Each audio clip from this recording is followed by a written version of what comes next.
We want to welcome you to a development webinar that is focused on coalition building to mitigate systemic racism in healthcare, the role of nurses. I'm Lisa Muirhead, Assistant Dean for Diversity, Equity, and Inclusion here at Emory University, Nell Hodgson, Woodruff School of Nursing. Today's session is in partnership with Emory Healthcare and Georgia Nurses Association. So welcome to all of you from around the state and the country. Before we begin, we want to remind you that 1.5 contact hours will be awarded for your attendance. At the end of today's webinar, information will be sent to each of you with the opportunity to complete a survey that is followed by a continuing education certificate. We ask that you please use the Q&A feature in Zoom for any questions. Well, without delay, I am absolutely delighted to introduce our speaker, Dr. Kupiri Ackerman-Barger. She is the Associate Dean for Health Equity, Diversity, and Inclusion, and Associate Clinical Professor at the Betty Irene Moore School of Nursing at University of California, Davis. She is also the Director of Faculty Development for Education and Teaching, co-director for Interprofessional Teaching Scholars Program, and serves as a researcher for the Center for a Diverse Healthcare Workforce at UC Davis Health. Over her career, Dr. Ackerman-Barger has combined her expertise in nursing and education to advance inclusive learning environments, education equity, and workforce diversity. Her ongoing interdisciplinary work has been recognized through fellowship in the American Academy of Nurses and multiple awards for excellence in DEI. Dr. Ackerman-Barger, welcome, and we turn the platform over to you. Thank you. All right, so let's go ahead and get started this morning. I am just delighted to be here with all of you. I am so happy that there are just a multitude of people that are engaging in and want to have a conversation about what we do in terms of racism in the United States. This is really an unprecedented time in our history, and a lot of it is very, very difficult. There are difficult conversations that we need to have. There are some clarifications that we need to do about what racism means and what it doesn't mean. So let's go ahead and get started. And what I'm going to start with is a conversation about the impact of racism, marginalization, and discrimination on individuals.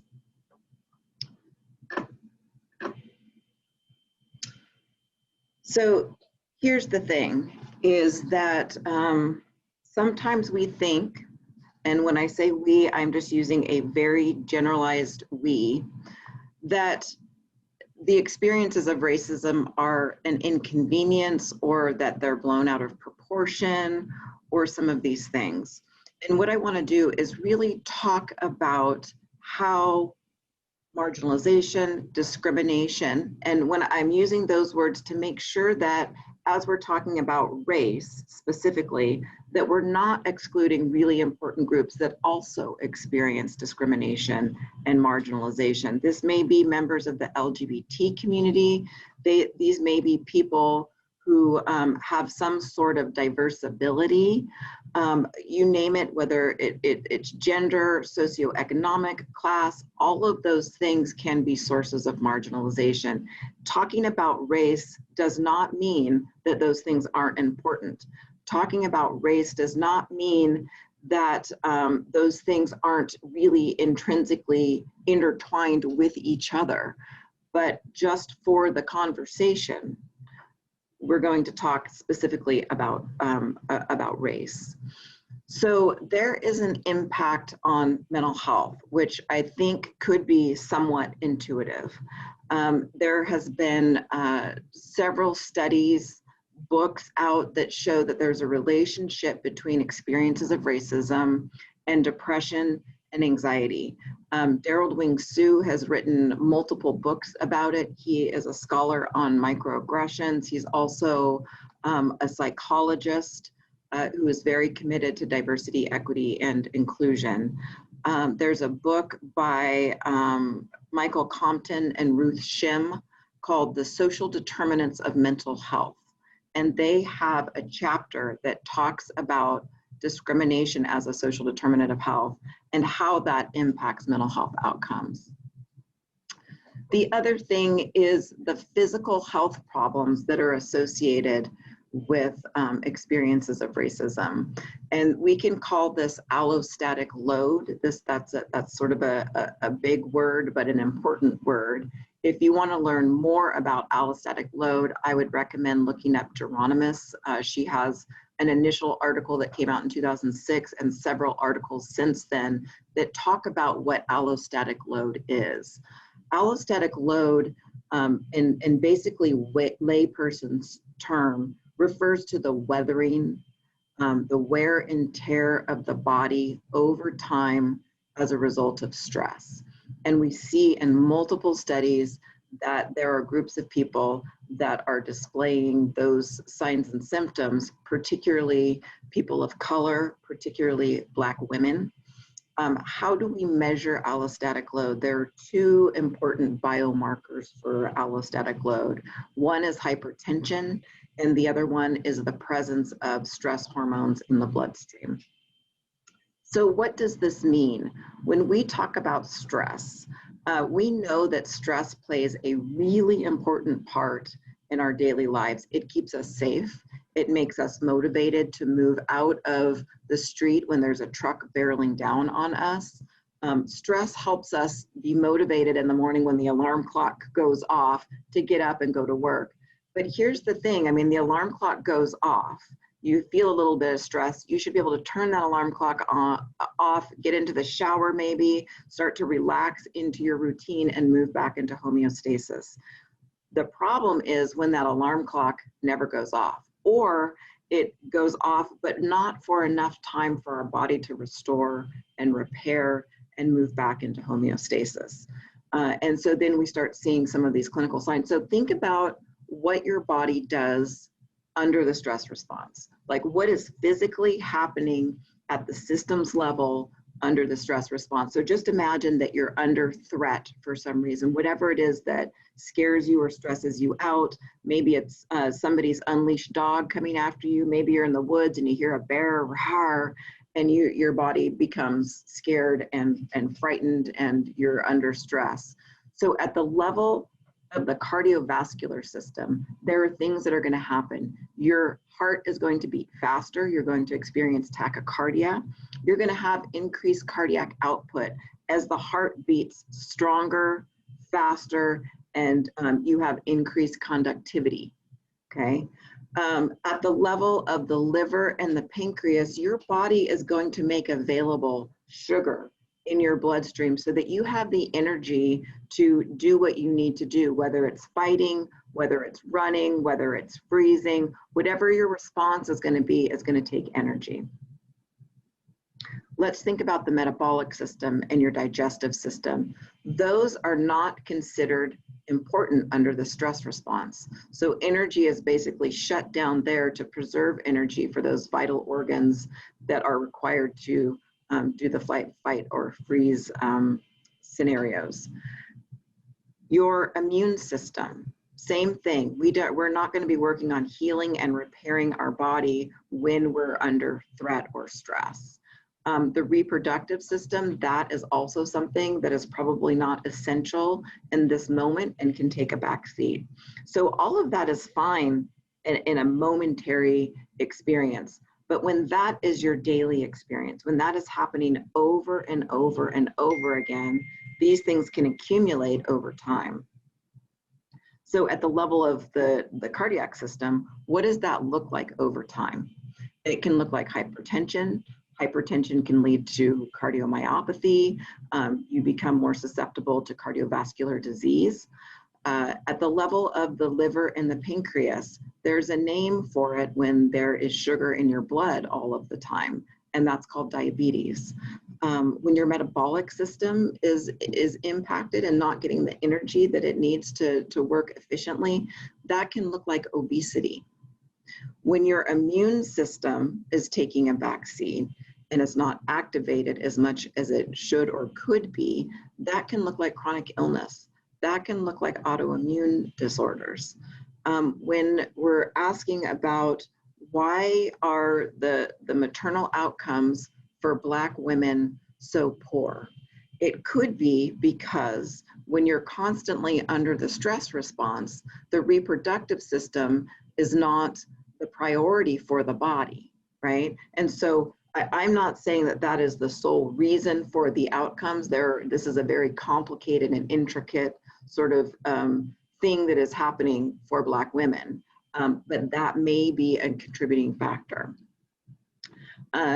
So when we're asking questions about why is it that people of color are often mentioned when we're talking about risk factors for things like cardiovascular disease, obesity, diabetes, allostatic load. So the other thing that happens when people experience marginalization, discrimination, and or racism, particularly from the healthcare system, this means that people are going to be less inclined to engage with the healthcare system.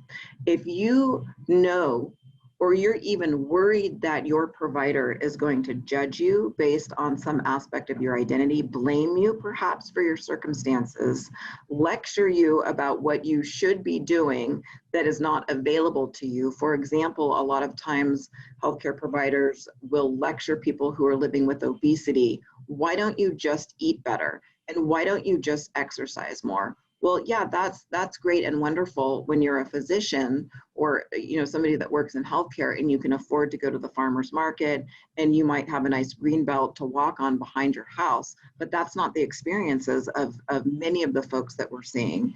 And we know that there are physiological reasons that people might be struggling with obesity. It's just not that simple, right? And so if you're worried that somebody is going to be judging you or stigmatizing you, you're less likely to engage with the healthcare system. That means then that when you finally do decide, you've probably progressed enough in your illness that now it's going to be harder to treat.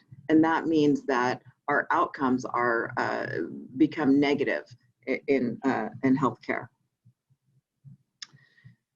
So there's also a social and cognitive impact of marginalization, discrimination, and or racism. One is that if it is allowed to occur, even in subtle forms in our workspaces, in our classrooms, just in the places that we live, work, and play, it allows stereotypes to occur. We're stereotyping people. And that becomes dangerous, especially when they're negative stereotypes about people. And it passively allows society to devalue groups. And this becomes hugely problematic in our systems, in our institutions. So if we are in a place where we as a healthcare provider need to prioritize the care of somebody, and we have all of these stereotypes and maybe these unconscious value systems that we've been absorbing from our media, from our television over time, where we're unconsciously devaluing groups. When you are stressed out, when you're trying to make really difficult decisions that are putting you in moral distress, you may be accessing some of that unconscious bias and stereotyping to make prioritization decisions. And we can see that playing out with Serena Williams. She talks about her experience giving birth. She is a celebrity, she has money, she is well educated, she is in really great health. Nevertheless, when she was having her baby, she was saying, I have this funny feeling. I can't breathe, my chest hurts, and I've experienced this before when I had a pulmonary embolism. And she really fought hard to be listened to and to be a priority in care. She finally got the VQ scan that she needed, which showed that she did indeed have a pulmonary embolism. And so that experience is played out over time, even when we account for education and income. There's somebody that wasn't quite so lucky as Serena Williams. There's a video out, you can just Google it on YouTube, about Kira Johnson, healthy, middle class, educated woman who was hemorrhaging. And it took hours and hours of begging and saying, hey, this thing is happening. You need to pay attention. What's going on? And they just said, you're not a priority right now. We've got other things that are happening. By the time they prioritized her and rushed her to the emergency room, she was so far gone that she died on the operating table. And so that's qualitative data that accompanies robust healthcare data, particularly around health disparities. And that gives us a picture that race may be playing a role in that, and that by not speaking up when we're hearing inequities, we are passively allowing these more dangerous situations to grow. If we passively allow stereotypes such as Black people are more prone to criminality or are more prone to violence, that's really uncool in the moment, to say the least. That's microaggressive behavior that has the impact, the mental and physical impact. But when we passively allow that to occur, just play that out. We think that people of color are more prone to criminality and are more prone to violence. If you are a police officer and you hold those beliefs, whether consciously or not consciously, how do you think that shows up when there's a confrontation, when things are getting tense, when they have to make really important decisions, prioritizing? If we have consistently devalued groups of people, that can play out as people getting shot, unarmed people getting shot or strangled, or you name it, the police brutality that we have seen. So we can say that we are complicit as a society in having allowed that to grow and thrive. Does that mean that that takes individual accountability off of the individuals who are doing those things? Absolutely not. But we want to see that it is problematic to allow these things to occur. So in terms of the social and cognitive impact, there is a cognitive impact. So when you are in the moment experiencing some sort of discrimination or racism, that is causing your body to go into the stress or into a defensive mechanism. And that means that energy is naturally diverted away from the prefrontal cortex back into the more automatic parts of the brain. This is your amygdala, this is your limbic system, and these are the things that help us respond quickly and help us survive. But then that means that energy is taken away from the prefrontal cortex, which is your short-term memory.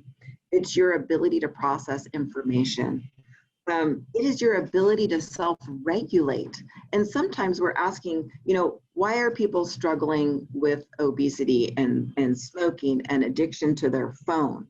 A lot of it can be that it takes energy to self-regulate. And just think for a moment, what are the things in your life that you love to do? And how hard is it for you to self-regulate when that happens? And I would just say, make it something simple. It is around lunchtime. Let's say you haven't eaten and your favorite food is sitting in front of you and the flavors are wafting up into your nose, and we say, you can't eat that. Imagine the amount of mental strength that it's saying to remind yourself not to just start eating it. As soon as you get distracted, you look away, you find that your hands are going toward the food. Sometimes this happens when we're watching TV. Where did that bag of potato chips go? I was distracted. I wasn't in my prefrontal cortex as much self-regulating. So there is a physiological component to self-regulation that it is impaired when you're trying to deal with racism, stressors, discrimination, etc. So when we wonder why people are struggling with obesity, that is also a contributing factor. Okay. So let's talk, we've talked about the impact of. what are we up against in terms of dealing with systemic inequities? And you can see that there are multiple definitions out there about how we look at racism.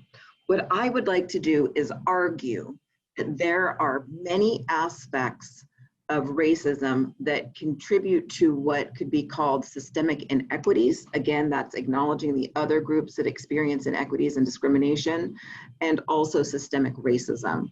We have structural inequalities or racism, institutional and individual. And I would like to go over those so that you can get a sense of what I'm talking about. So this is a moment for a poll question. I would like to bring up the poll. Jane Mike, are you available to bring, oh, never mind. I think I found the poll. Yeah, I think I'm going to need your help with this, J. Mike. Could you help me get that poll question going? It's telling me that it's closed.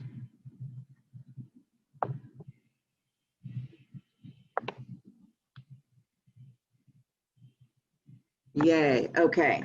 It looks like people are accessing that. So compared to the civil rights era, our communities' neighborhoods are more segregated, less segregated, or about the same in terms of race and ethnicity. I'm seeing a lot of answers coming in. Just gonna let you continue to answer. More or less or about the same with the polling.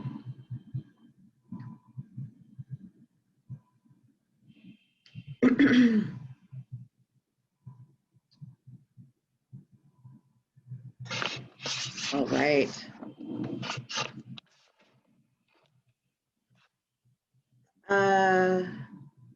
So I believe, can everybody see this? J. Mike, can they see this? Give me a thumbs up if they can.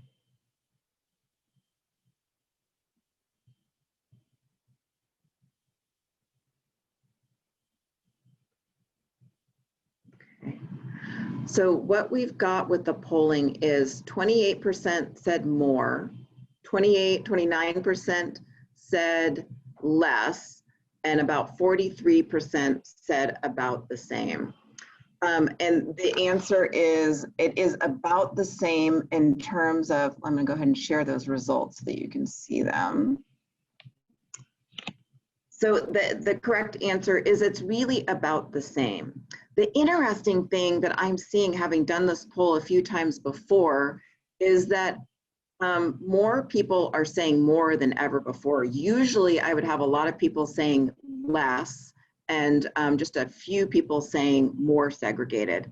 And I think that that's interesting from a sociological standpoint, because there is a sense that in our country in the last few years, we have become more socially segregated and more divided than I feel like I've experienced in my almost 50 years on this planet. But in terms of physical segregation, we are about unchanged over time.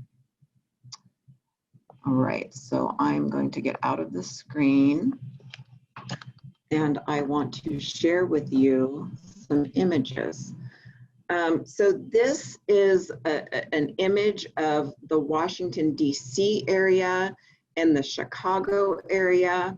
I have the article website here where I got this information. This is from the Washington Post.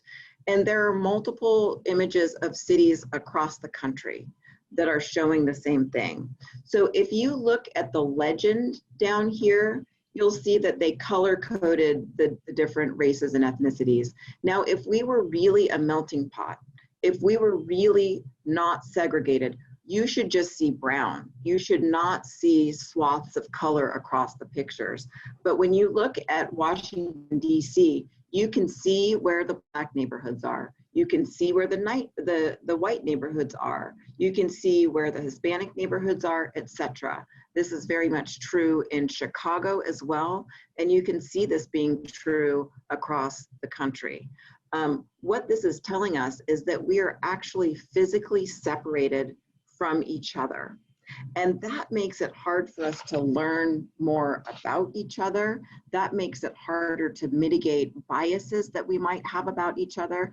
Like for the folks, there are folks out there I've heard some white folks saying, racism doesn't exist. I've never seen it.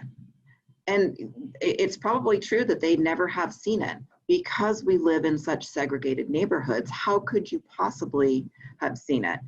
Nevertheless, in those neighborhoods where it's happening, it's still happening. It doesn't make it less true. But yeah, there are some people that are unaware of it because they're not seeing it. So here's the thing, is that the structural inequities are not happenstance. This is part of our history. We have a history in our country of fairly codified rules around mortgage lending, so that if you were a person of color, it was hard to get a mortgage loan, period. And then it was even harder to get a mortgage loan if you wanted to move into a particular neighborhood. In addition to that, real estate practices were such that going in and appraising a neighborhood, there were literally, if there were too many Black people, that neighborhood would get a lower score, which would depreciate housing in that area. And then, you know, because of that, and perhaps because of some racist views, white folks would move out of those neighborhoods, right? And so that perpetuated the segregation that we see today.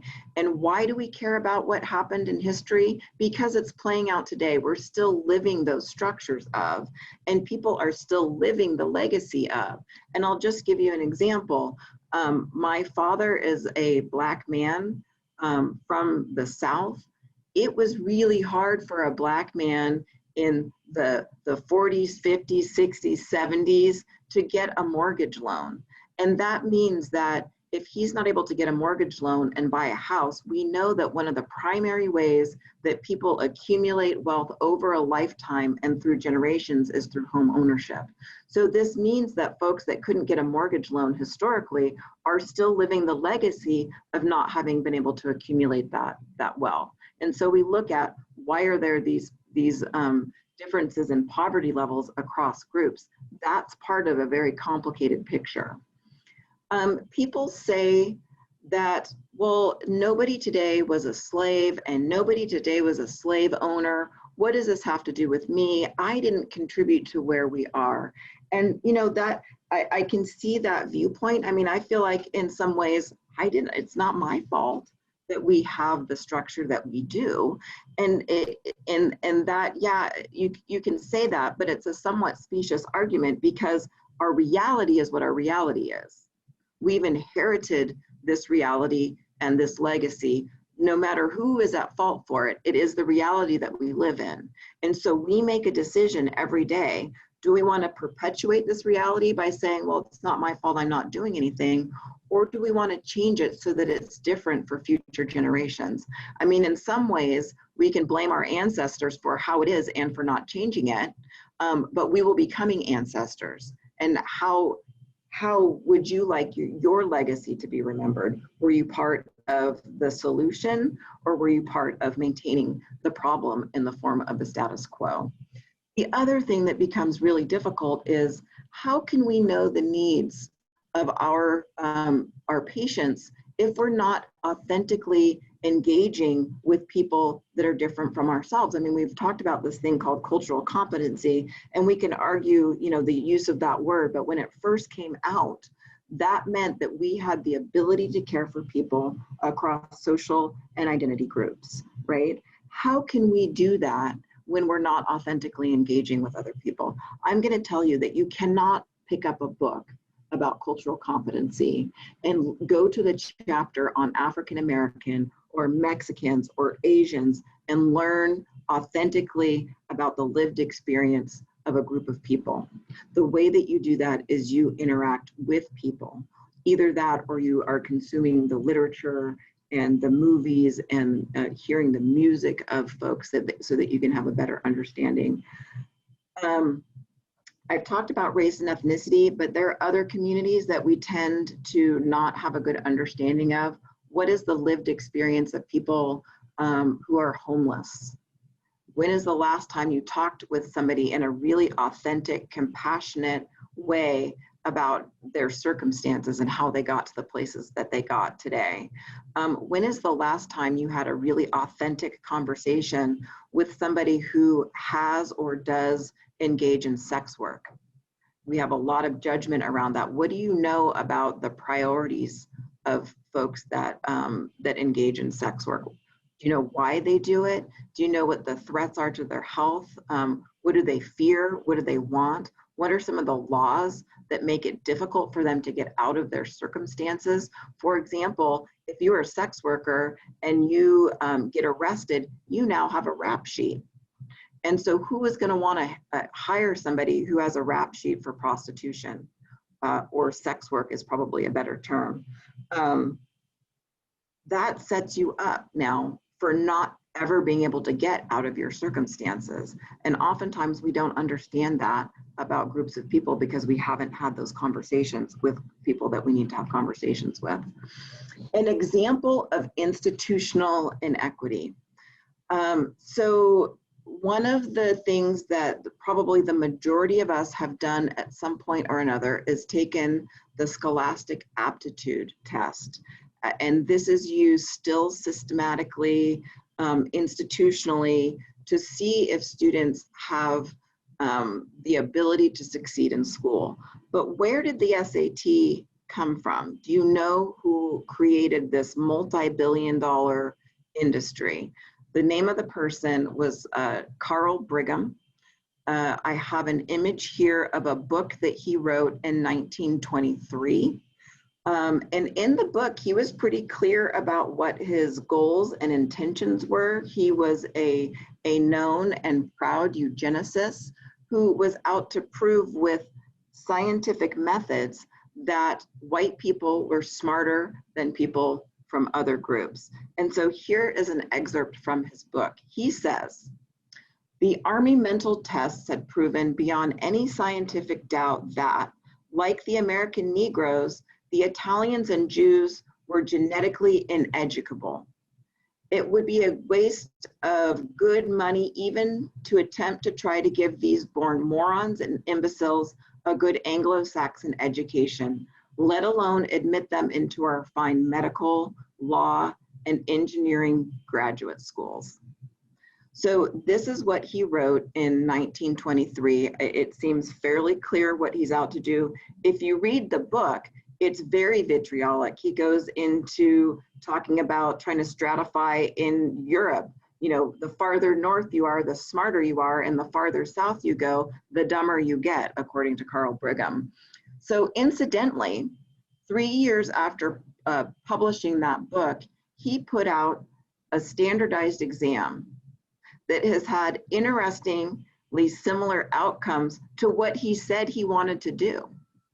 And so then you can start to question, what is the SAT actually measuring? What is the validity of that tool? Is it really measuring intelligence and ability to be successful in school?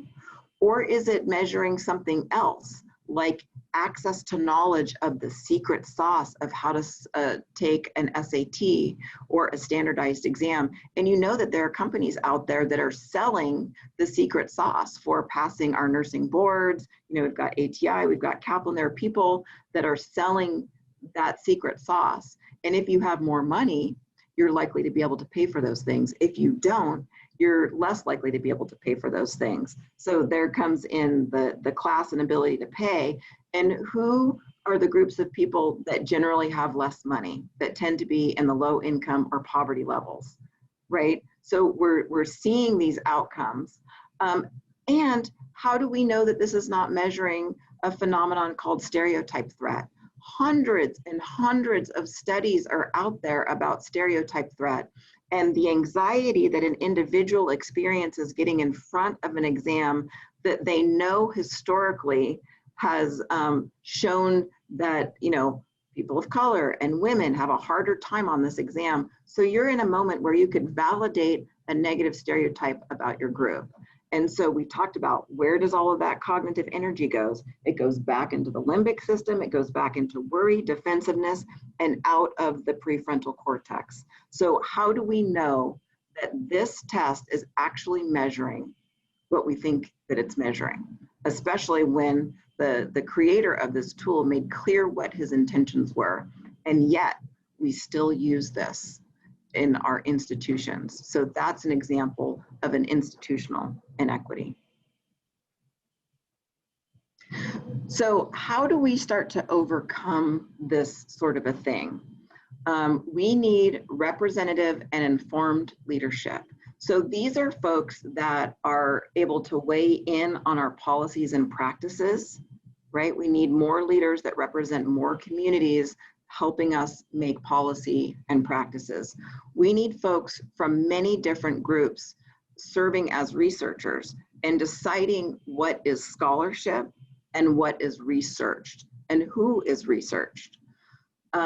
We need folks from different backgrounds to help us make really fair and just decisions about resource allocation.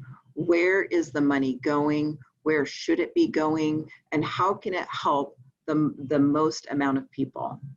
We also need representative and informed leadership in terms of our nursing education, such that we have an education that is representative of the histories of and the current state of multiple groups of people, and who are not teaching to stereotypes about certain groups of people, and also that are teaching equity pedagogy, which basically means that we are able to adapt our teaching to meet the needs of our learners in both a broad way and in real time in the classroom.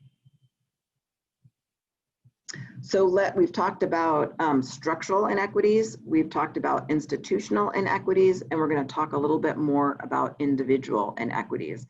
So we've talked about this a little bit before. I'm talking about those beliefs and things that we hold that may be operating at the unconscious level.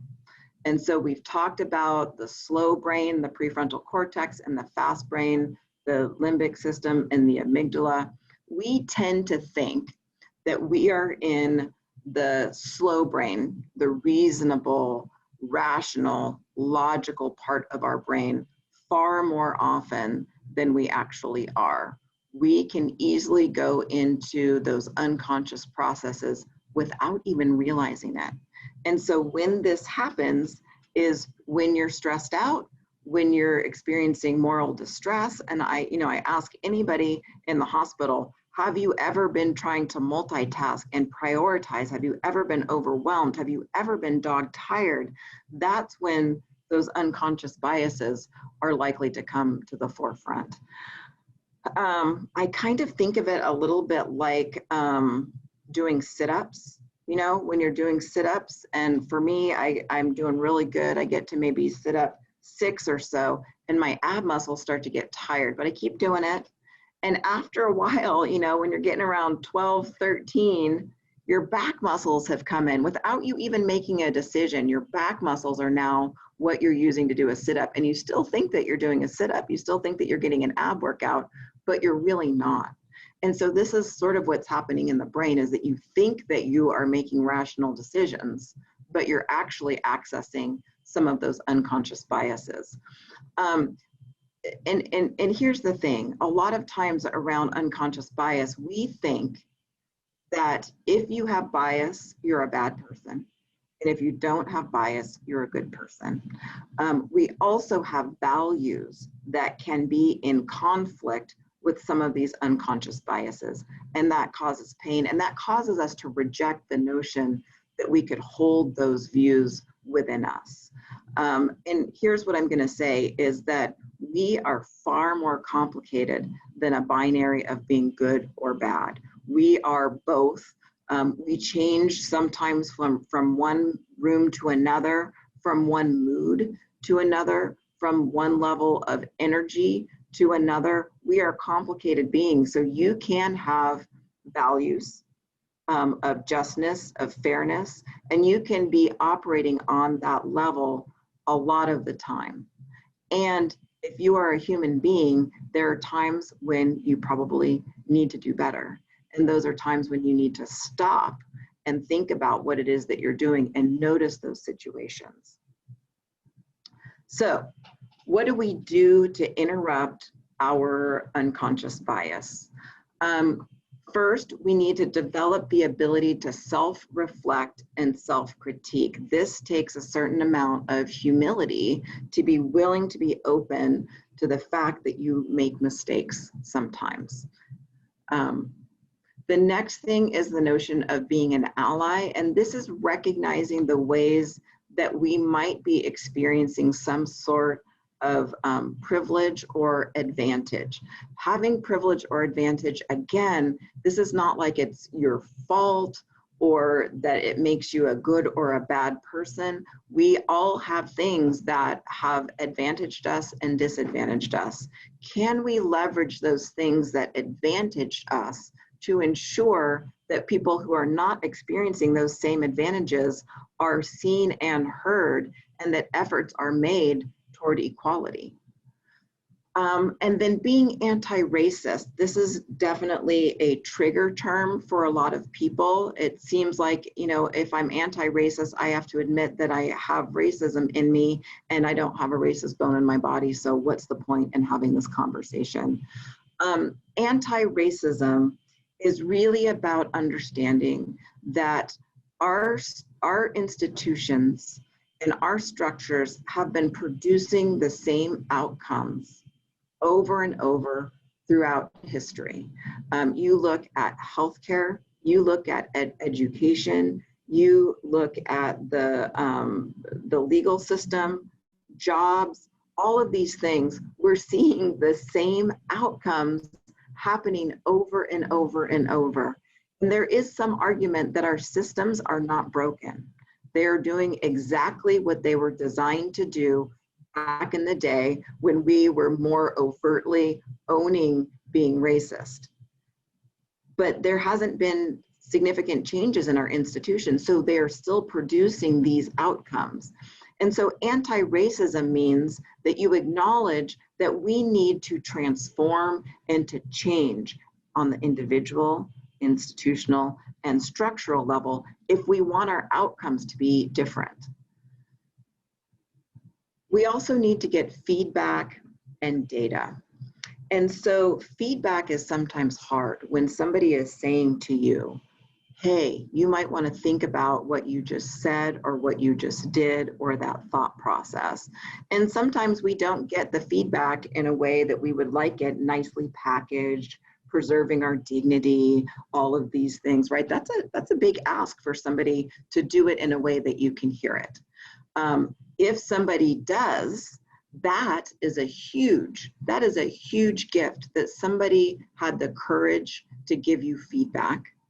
And that somebody had enough faith in your ability to learn and grow that they would take a chance of angering you, of violating social norms to talk about something that is considered impolite. That is a gift.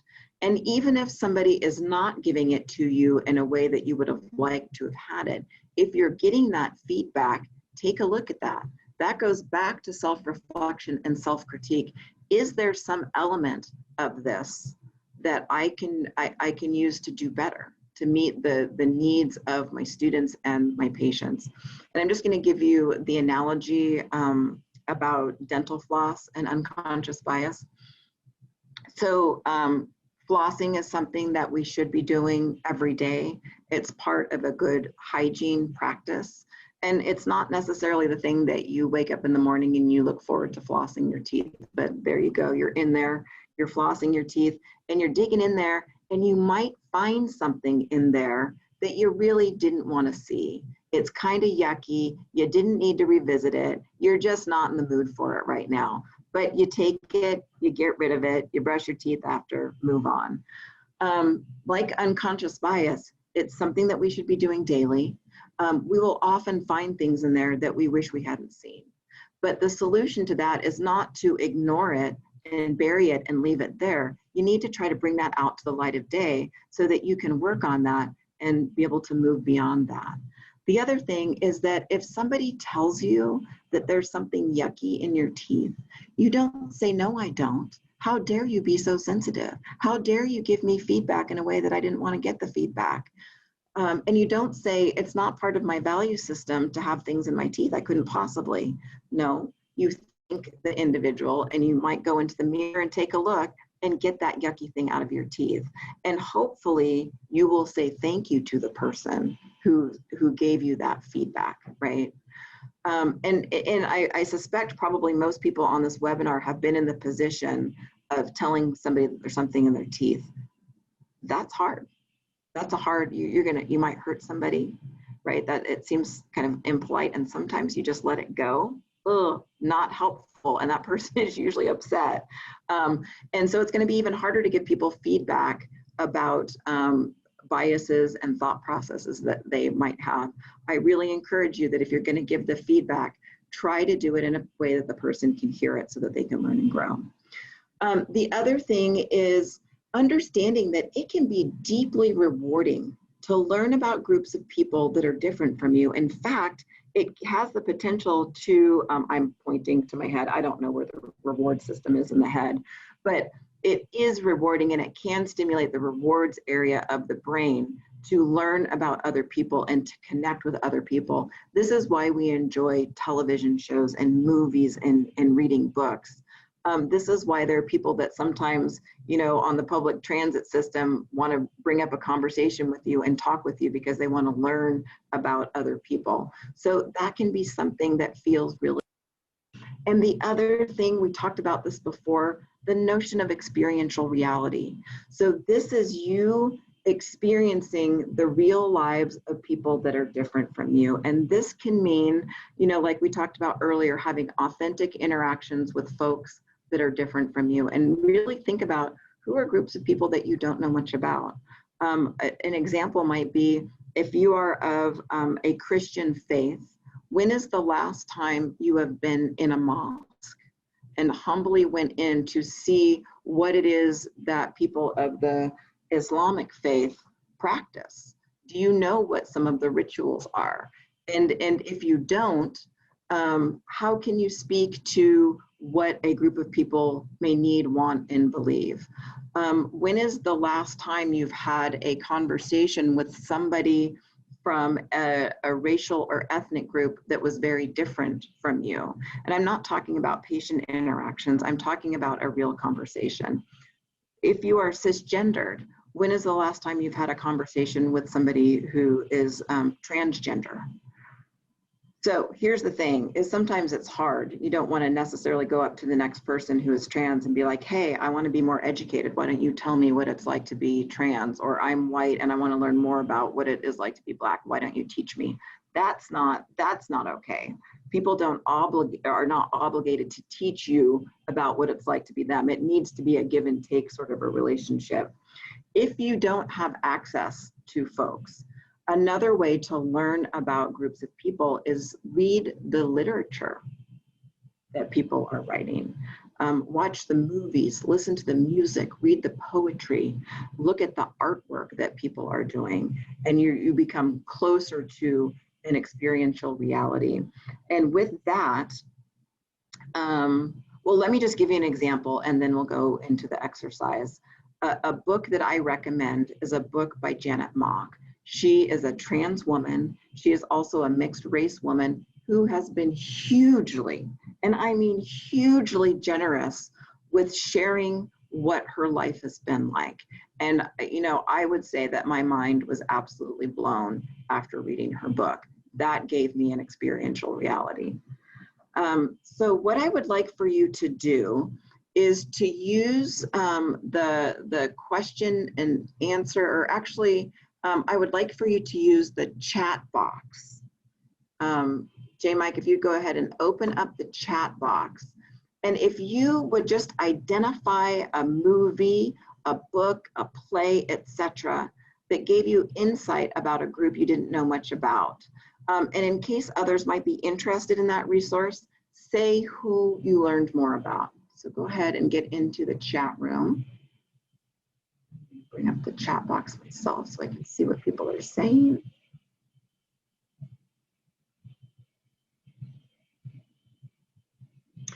So yes, so be sure when you're clicking on when you're clicking on the chat button that it's going out to everybody instead of just the panelists. Okay, here's some things. Schindler's List is a movie and a book, I believe, that can give you more information about the Holocaust. Jen Silent is an excellent documentary that talks about the intersection of being elderly and LGBTQ. Mind-blowing. Anne Frank's biography, Becoming by Michelle Obama, Pose LGBTQ, the Quran, The Immortal Life of Henrietta Lacks is coming in a couple of times. So you want to talk about Race by Ijeoma Alawu. So look at this, there are so many things in here. And so one of my asks for you would be, look at some of these resources that you're getting from your colleagues, from your peers, and think about, is there one of these that you would be willing to consume? I think Philadelphia might be referring to the movie Philadelphia with Tom Hanks, Denzel Washington, Antonio Banderas, lots of really famous people talking about HIV and people living with HIV. Beloved by Toni Morrison, absolutely. Wonderful, wonderful. Oh, I see Will Smith. Oh, what is that movie? I know the movie that you're talking about. Is it In the Pursuit of Happiness? I think might be the name of that Will Smith movie about being homeless. John Q, talking about healthcare and how frustrating the healthcare system may be. These are excellent, excellent. The Help and The Long Walk Home. I believe that The Long Walk Home is the autobiography of Nelson Mandela. Beautiful book, The Help. Love it, love it, love it. So keep them coming. We're going to keep going on with the presentation, but I am inclined to go back and look and see if there are things that I haven't seen. I haven't seen the farewell about Chinese families and norms. Wonderful. Thank you all for participating in that exercise. So the next thing that I want to talk with you about is cultural humility as a framework for promoting health equity. And so this is just an image to get you started on the notion of health equity and cultural humility. The first time that we saw the word cultural humility in the literature was in an article written in 1998 by Melanie Turbalon and Jean-Marie Garcia. This is, if you haven't read this article, this is definitely an article worth looking up and reading. And I'm going to go into that a little bit more. This is a photograph of Dr. Melanie Turbalon. She is a physician and a pediatrician. She also identifies as a mixed race woman. And this is Dr. Jean-Marie Garcia. She is also a physician, also a pediatrician by training. She is now teaching in our School of Nursing. Yes, that's me right next to her, not the best picture. But she is one of the co-authors, a colleague, a mentor, and a really close friend of mine. And so when they created cultural humility as a framework, they were acknowledging what had happened to the term cultural competence. And I said this a little bit earlier. The original premise around cultural competence was that we should be able to care for each other across cultural groups and across identity groups. But what happened? What we as scholars and academics did, that we tend to do, is that we want to create a metric. We want to know, how is this measurable? How can an individual master it? How can they obtain competency? We wanted to turn it into a learning outcome. And so something undesirable happened with that in the process of trying to do that, we tried to create multiple choice exams. We tried to create books. And honestly, the way that I got into work around diversity, equity, inclusion was in the early 2000s when the Joint Commission that was called JCO back in the day said, that as part of their accreditation, they wanted to see that hospitals were using and training folks for cultural competence. So I managed the staff development department for a hospital. And they said, Piri, we want you to pick out the book that we're going to put on all the shelves in the hospital to show that we have a book on cultural competence and that we care about this. And I was like, yay, I'm so happy to do this. And so I remember sitting there with a pile of books that I'd gotten from the library, from colleagues, all on cultural competence. And they were all structured in the same way. You could open up a chapter and you could read what African Americans believe. You can read what they like to eat. You can read all of these things that basically stereotype a group of people. And as being somebody who is mixed race, I'm like, how do I fit into this? Where's my chapter? Where's the mixed race? Do I look at the white chapter? Do I look at the black chapter? And then I went and I looked at Mexicans. My husband at the time, a man with whom I had children, has Mexican heritage. So I looked to see what it said about him. And, you know, here are all the foods that Mexican people eat: tacos, burritos, you know, all of the stereotypes. And I'm like, but he loves sushi. Where does it say in here that he is Mexican and that he loves sushi? And then I became confused. I mean, for my kids, who would I look up? Do I look up Mexican? Do I look up African American? It's just this whole sort of mess of trying to put things into a box so that we can put it on a multiple choice exam, so that we can say that we have this thing that doesn't really exist, which is mastery around cultural competence. That's not a thing. It is a lifelong journey that we must get on. And here's an example of a question that can come up on a multiple choice exam. Which of the following foods are part of African American cuisine? And I don't even want to know what the answers were to those, because they are hugely stereotyping and not particularly helpful in our interactions with others. So in response to what had happened with cultural competence, they came up with a cultural humility framework. And I just want to set the stage for how they came up with this. They began these conversations in the early 90s in the wake of the Rodney King riots. And the reason that that is important is that there is something that was both divisive about that, but hugely galvanizing in terms of our growth and development around diversity, equity, inclusion, and cultural humility. And I would posit that at this moment, we are in another one of those times that is hugely divisive and also gives us the opportunity to make changes that align with the values that we would like to uphold as a country, as organizations, as professions, etc. And so in the wake of the Rodney King riots, there was a desire on the part of a group of people to connect with communities, you know, recognizing that we're more divided than ever, and we need to be active in connecting with different communities and with each other within the health profession.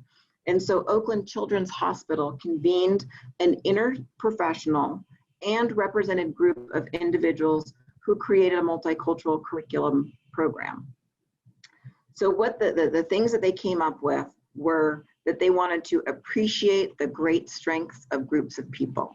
So this is moving away from a deficit model where we're like, oh, this group has this problem and this group has this problem. This is really looking at the strengths of groups of people.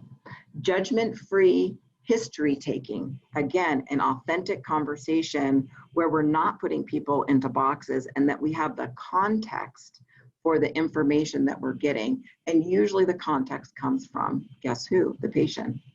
And not to see ourselves as becoming experts in groups of people, right? You cannot become an expert on a group of people that is not your own. Only you can be the expert on you and perhaps the people that you roll with. And so we have to look at the stereotypes that we hold, undo those stereotypes, and we do that by understanding the individuality of people. There may be cultures that are assigned to certain groups of people, and within those cultures, individuals ascribe to those to various degrees, right? You can't make an assumption that every person that you interact with who has Islamic faith is going to wear a hijab, right? Or not, right? That's a stereotype. There is a lot of variability within that. So the value of cultural humility is twofold. One is that it provides a less restrictive approach that focuses on identities, including intersectional identities. Remember that each of us is a complicated compilation of the many identities that we hold. It may be that I identify as mixed race, I identify as a cisgendered woman, I identify as a professor, as a dean, as a mom, as a sister, all of these different things that create my unique identity, and everybody has their unique identity. It focuses on relationships, and it focuses on transformational pedagogy.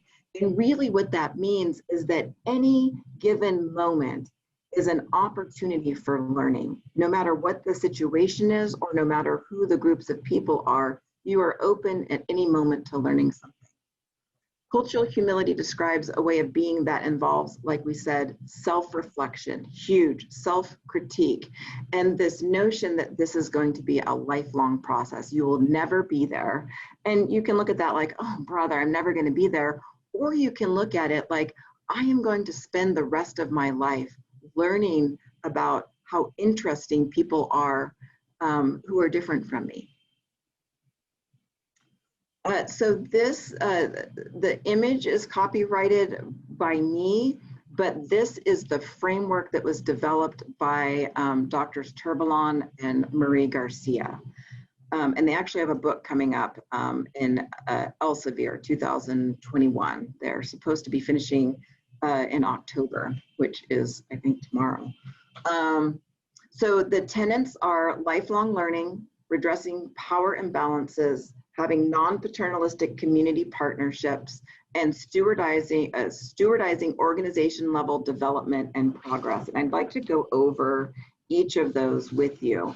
So in terms of lifelong learning, when using a cultural humility framework, we assume that individuals from different groups have their own wisdom and the ability to teach and learn, to problem solve, and to innovate. And we are constantly in a state of appreciating that and learning from folks who are doing that.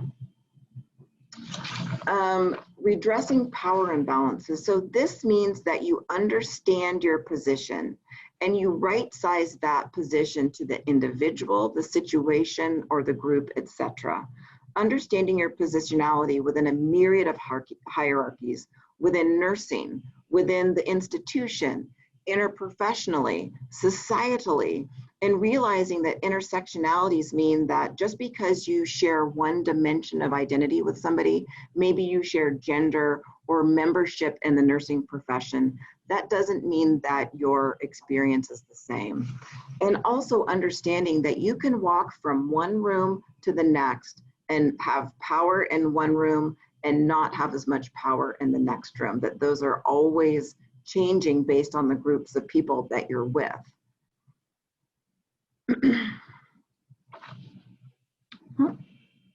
Oh, okay. So in terms of reflecting on power imbalances, one of the things that you can do is think of the roles that you have where you are in a perceived or actual position of power. In considering that role, describe ways that you can mitigate that power imbalance to engage using cultural humility. So you might, be saying, well, I don't have any power anywhere. Well, you probably do. I mean, if you're a parent, you do. If you're interacting with patients, there is a power dynamic that's happening there. How can you right-size that? Would it be something like, rather than leaning over somebody's bed while they're in it and lecturing them about something, that you actually seat yourself and have a conversation with them about that topic rather than lecturing them?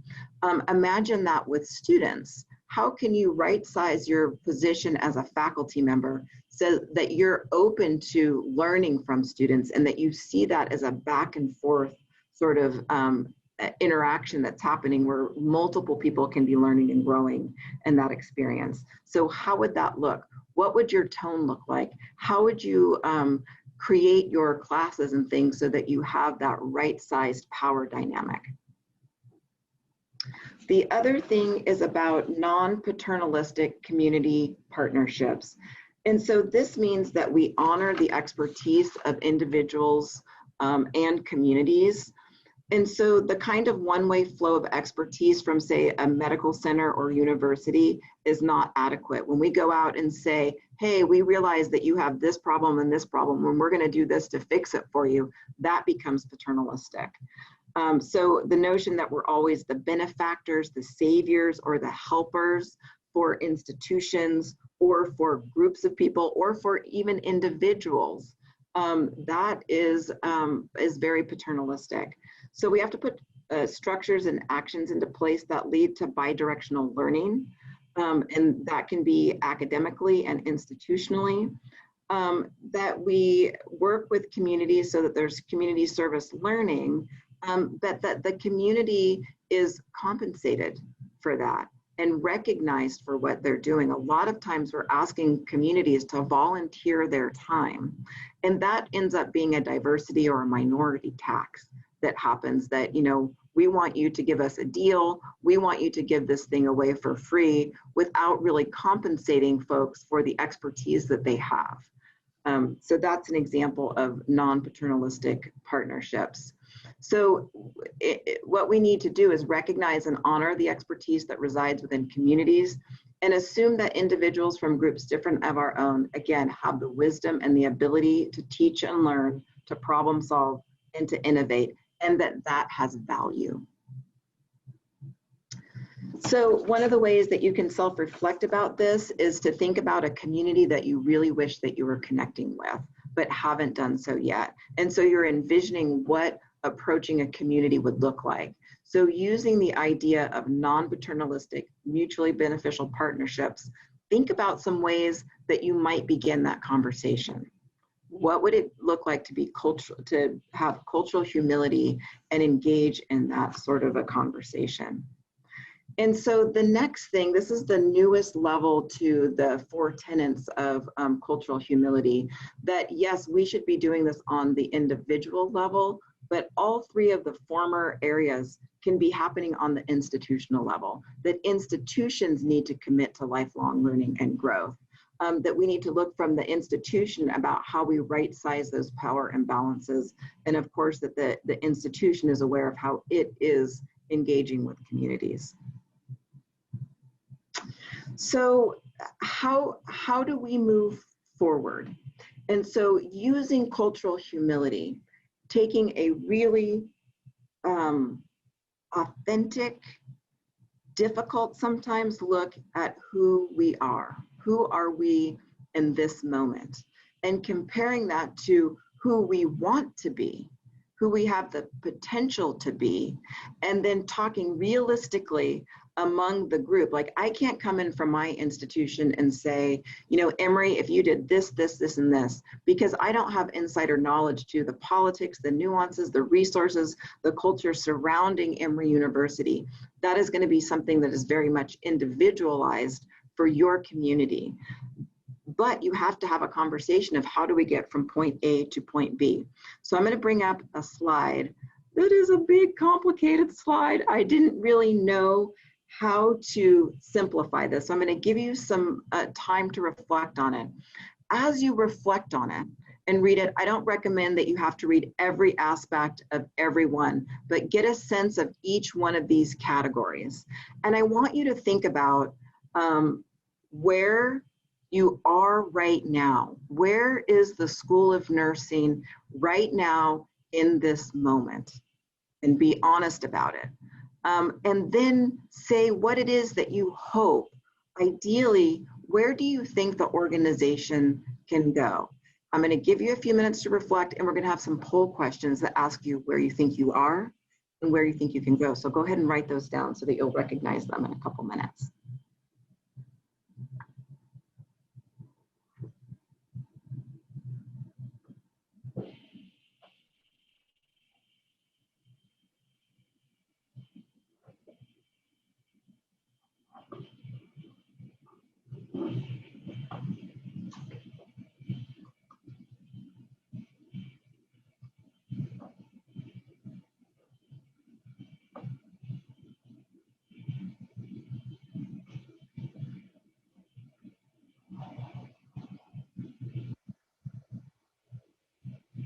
Just another moment or so.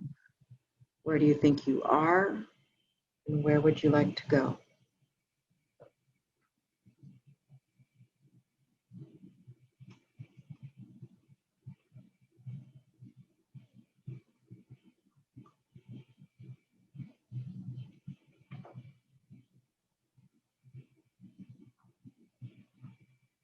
Okay, I've opened up the poll.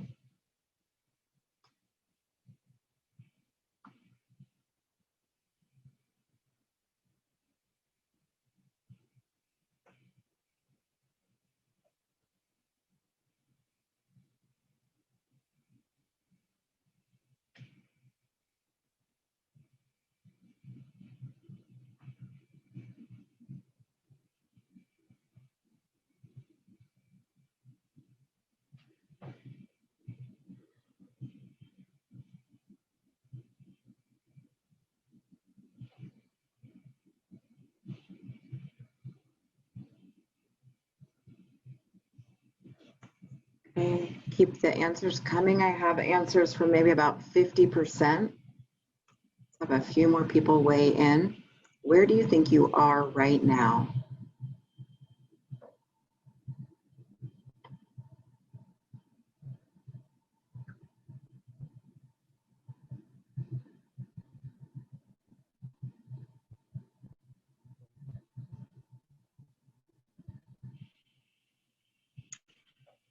And just so you know, this is anonymous. I have no idea who's saying what.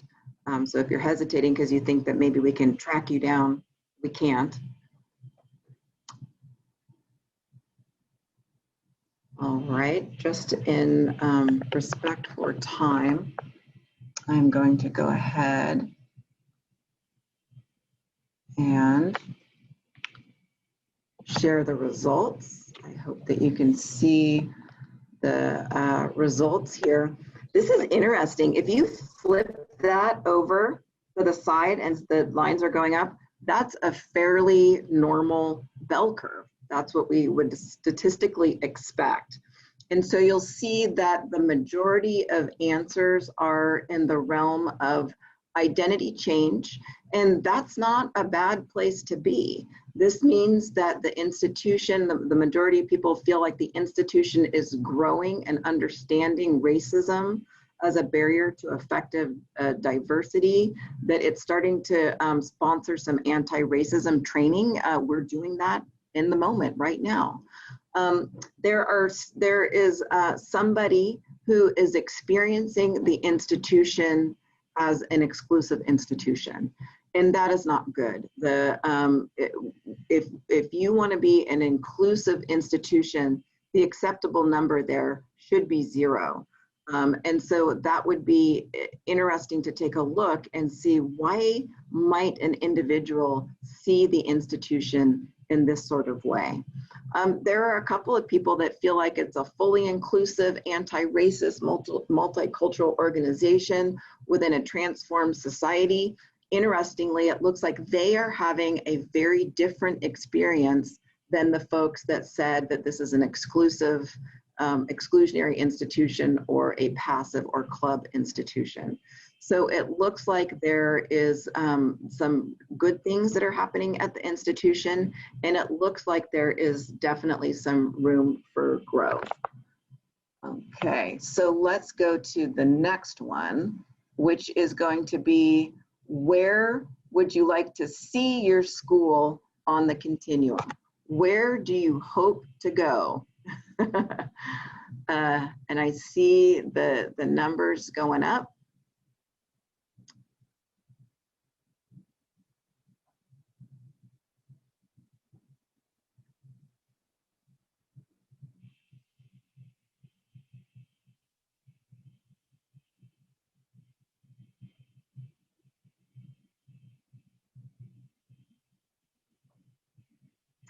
We're at a little bit over 50%.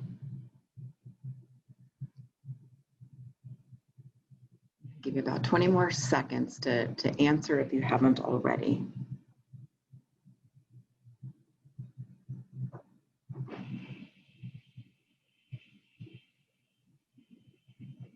Okay, last chance. Going, and gone. Okay.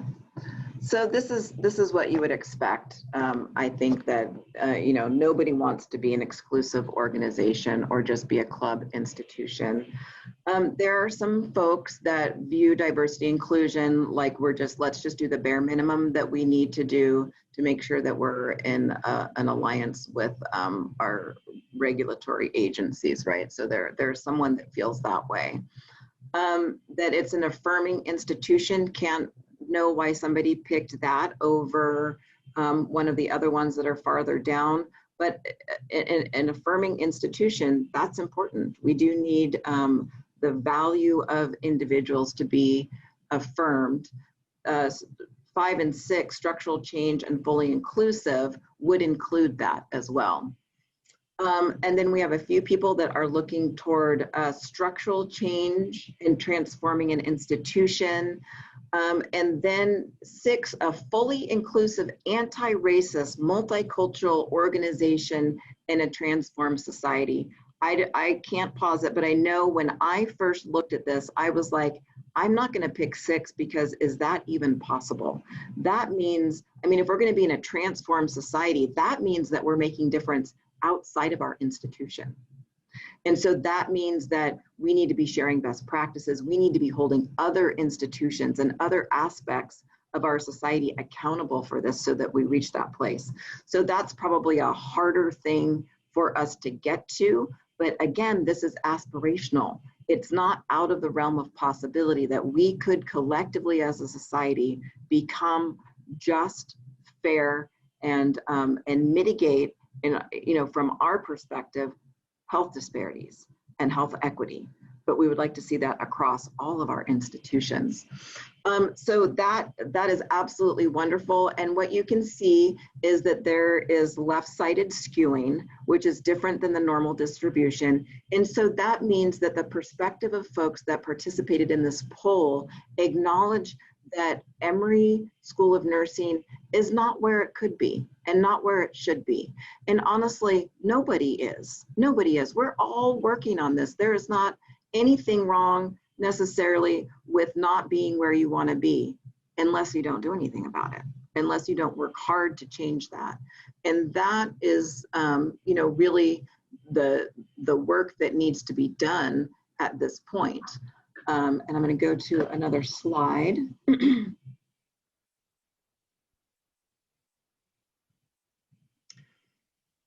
So again, something that is coming up a lot in the literature is this notion of an anti-racist framework. Now, this is not a new term. This term has been around for a while.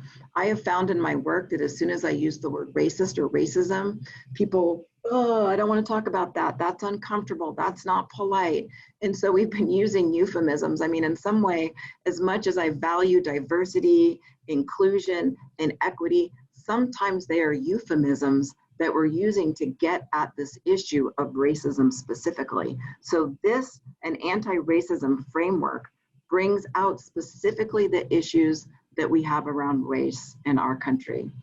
And so anti-racism, according to this author, is active by definition. It's the opposite of passivity, which basically colludes with racism. This is understanding that at the moment, our systems are doing what they've always done, which is produce outcomes that are very disparate across groups. So it refers to taking a committed stand against racism, a stand that translates into, and then yes, I put it in caps, action. It interrupts racism in all of its forms, whether it's personal, so whether it's an interaction you're having on the individual level, whether it's happening at the institution and the institution has accountability for it, whether it's blatant or routine, something that you're seeing every day, whether it's intended or whether it's unintended, that we are active in disrupting that. There's a book up here with a photo of Ibram Kendi. This is an amazing book, another act of generosity. He talks about the many different ways that racism manifests, including biological racism, this notion that there's something wrong with brown and black bodies and that's why they get sicker. but that's thinking that there's some genetic predisposition to that. He talks about cultural racism, which is an opportunity for us to look at the way that we expect students from multiple cultures to assimilate into the social norms of a nursing profession that is based on primarily white European cultural norms, and how we sometimes say that students that are not conforming to that are not professional. He is very generous. He doesn't come into this saying, I am anti-racist and I will bequeath unto you the formula to being anti-racist. No, he talks about the work that he's done over time.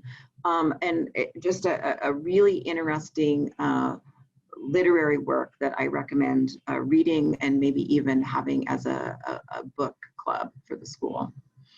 The school should look at assessments. There are multiple assessments that are out there. Raceforward.org is a website that you can go to that has many different, I don't know why I said normal, many different sorts of assessment tools.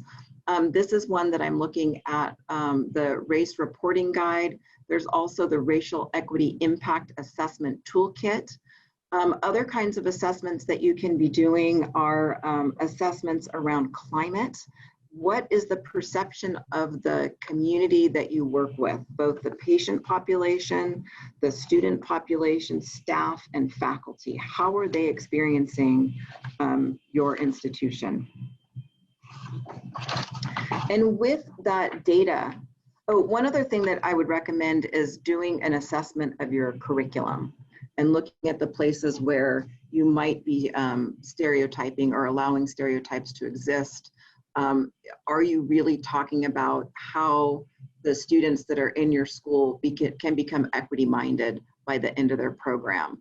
If people are saying, yes, I'm doing this, how are they doing it? And how do we know that students are learning it? Because the data is indicating that students don't feel like, or there are a lot of students that feel like they're not getting this content. So once you have this information, this is a place to understand your capacity. This is a time to empower faculty and staff. I would include students and community in this, and to engage with people. And one of the ways that you engage is to create the mission and the vision and have buy-in for that. Have that be something that people are proud of and can embrace. Who is accountable for this is hugely important. I hear people saying, you know what, it needs to come from the top down. And then there are people that are saying, no, it needs to come from the bottom up. We need to be hearing from folks that have this lived experience. And here's what I'm gonna say, yes, it needs to come from the top down. It needs to come from the bottom up. And we need to be having allies coming in from the side so that we're having really this all hands on deck, trying to create a way to move through one of the more complex aspects of our society, which is dealing with inequity. So everybody has to be on board. Everybody has to have buy-in on this. And by saying that, no, that group is responsible, no, that group is responsible, that's a cop-out. That's turfing responsibility to someone else. We are all responsible. And so some of the ways that this can look is, yes, you need to have a chief diversity officer for your school. That person cannot, it just physically is impossible for one individual to make that change. In my world, I have heard so many people say, thank you for doing your diversity work, Piri. This is great work that you're doing. And it's like, this is not my work. I am not the person that should be taking on the changes for my department. It has to be everybody.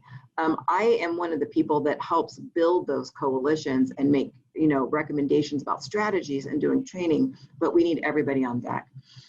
In addition to having a diversity officer, have a diversity, equity, and inclusion committee who is charged with also helping with recommendations, a strategic and action plan that can help us assess and make sense of the data.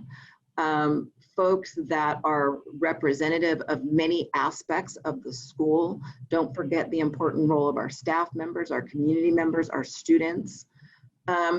We also need to have faculty diversity and inclusion. So diversity, equity, inclusion needs to be part of faculty packets. They need to be held accountable for this.